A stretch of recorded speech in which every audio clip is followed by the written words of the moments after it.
Dans un coin reculé d'Afrique, caché entre des collines verdoyantes et bercé par une rivière sacrée, se trouvait le village de Bako. Ici, la tradition était une loi, un héritage des ancêtres qu'aucun villageois n'osait défier. Chaque naissance déterminait un destin, chaque famille une place dans la société. Mais parfois, l'amour ose défier les frontières imposées par les hommes. C'est au cœur de ce modeste village qu'est né Kofi, un jeune forgeron, fils d'une lignée d'artisans.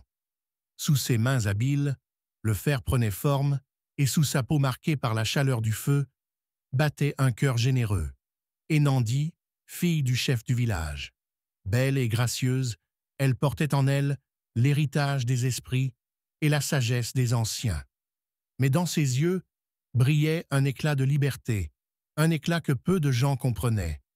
Un soir, au bord de la rivière, alors que le soleil disparaissait derrière les montagnes, Nandi et Kofi se croisèrent.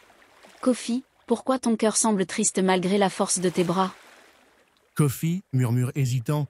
Parce que dans ce village, on nous dit qui nous pouvons aimer et qui nous devons oublier. Ce fut le début d'un amour interdit.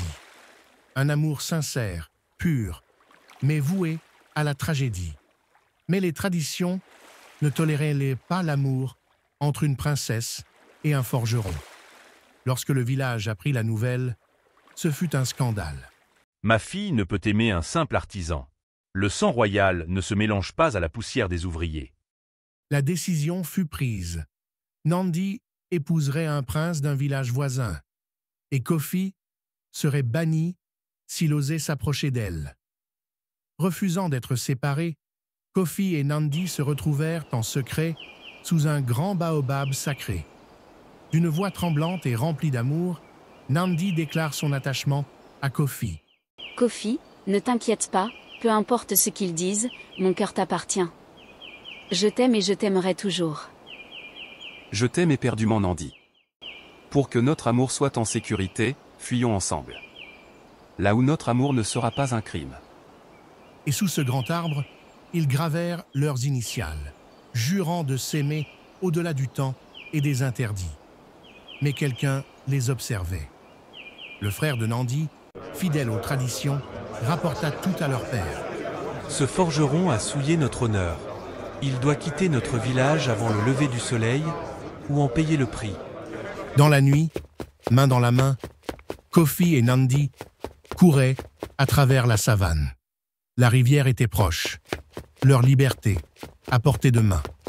Mais brusquement, une flèche siffla dans l'air et transperça le cœur de Kofi. Cri de désespoir de Nandi, elle reste impuissante face à cet acte barbaresque. Respiration difficile, battement de cœur ralenti. Kofi s'effondra dans ses bras, une flèche plantée en plein cœur. Dans un dernier souffle, il fait son aveu. Mon amour, je t'aimerai, même après cette vie. Et ses yeux se fermèrent pour toujours. Le village arriva trop tard. Nandi, l'âme aux yeux, tenait son bien-aimé dans ses bras, le regard brisé. Le chef, d'une voix brisée et attristée, déclara « Nous avons détruit ce que les ancêtres eux-mêmes avaient béni. » Depuis ce jour, Nandi refusa d'épouser quiconque.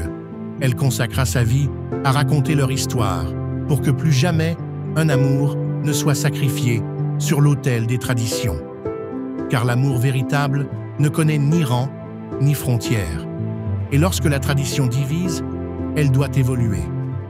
Car un cœur pur mérite d'aimer librement, sans craindre le poids des interdits.